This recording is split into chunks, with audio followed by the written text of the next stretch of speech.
Right, fellow Luciferian Masons. We need to get our heads together on this one. I'm afraid we've got to be a bit more diplomatic than we were with previous cases. At least with Savile, we allowed the bastard to die.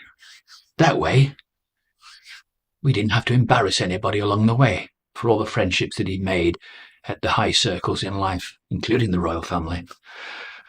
But with this one, with Schofield, we don't really want him to give up too many names along the way. We can't really send someone in and have him silenced, although I have thought of that. But he is talking about suicide. That could play to our advantage. He's gone public with it, saying that he feels suicidal. Well, we could make it look... Yes, brilliant! We could do another Epstein, couldn't we? Look how we got rid of Epstein, made it look like he took his own life. We could do it with Schofield. Now, come on, Masons. Get your heads together on this one.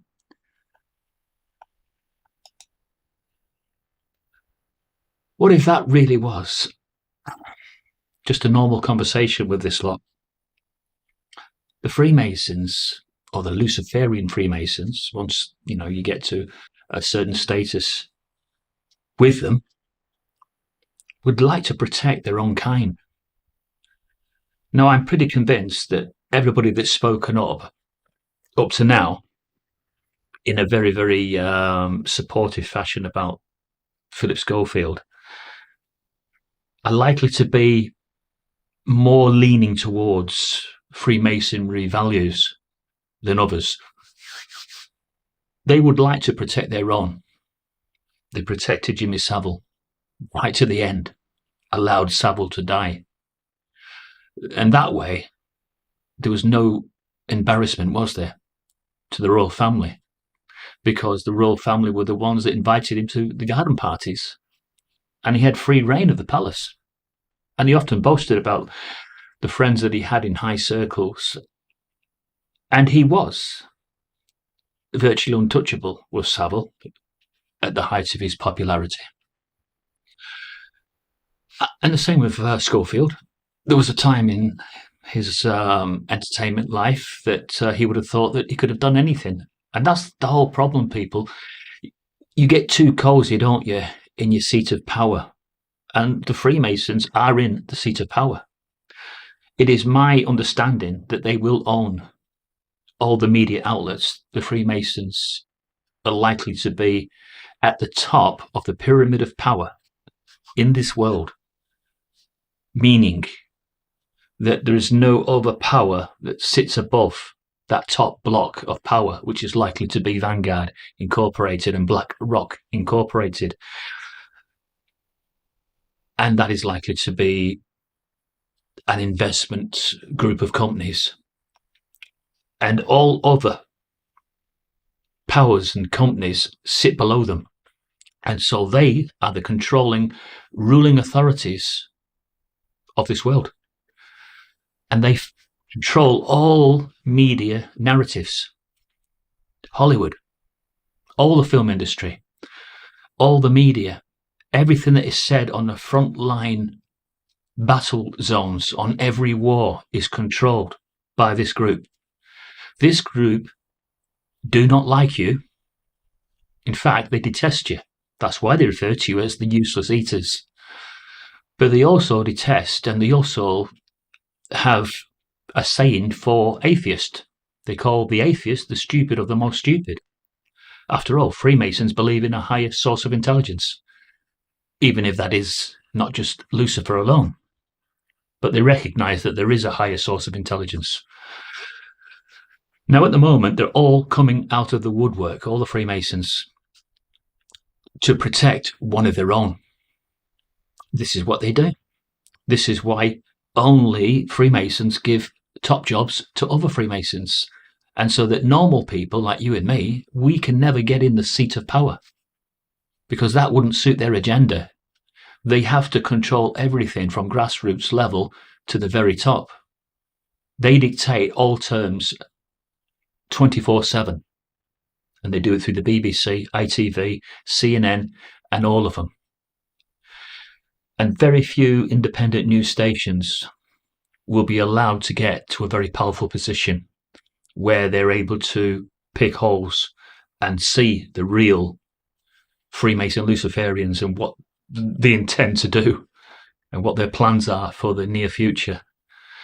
We had a little snippet of what their plans are with the director that was murdered, him and his family pets, the surname Crawley, the one that was about to make a film. He's probably right. He touched on the fact that these are the apron wearers that control everything. And they do want to protect Schofield. And that's why they've sent out your Piers Morgan mouthpieces. I'm going to tell you something about Piers Morgan. When Joan Collins outed Philip Schofield on that particular TV program at the time, he was the very, very first to shut Joan Collins down from telling the truth. That's Piers Morgan. He is not a trustworthy person. Why you're subscribing to him, I don't know. You may as well be describing to Adolf Hitler. He's telling you false narratives. He's part of the establishment, along with Derren Brown, who spoke up. Derren Brown is a Freemason Luciferian. Probably had to make a pact with the magic circle. So that is Spiritism, Satanism in its most drastic form. All of these people that are coming out to support Philip Schofield, they're all Freemasons, they're all brethrens. They're all soldier to soldier on the battlefield. This is a bit of a battlefield to them at the moment. And so they've sent in the rescue team. The rescue team that is going to mop up the mess. The heads and the executives of all the TV stations, all of them are going to play a role in cleaning this mess up. But look how they reverse everything. They make it seem as if black is white and vice versa. This is what the Freemasons do better than anybody in the world, because that's their value.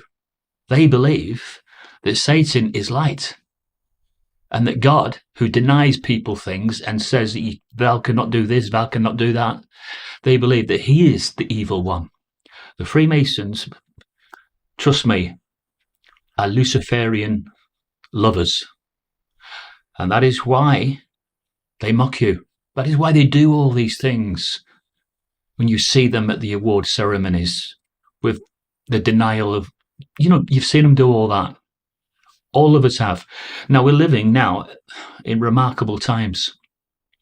And more of these secrets will be dropped on the world. And people will begin to see that they've been deceived.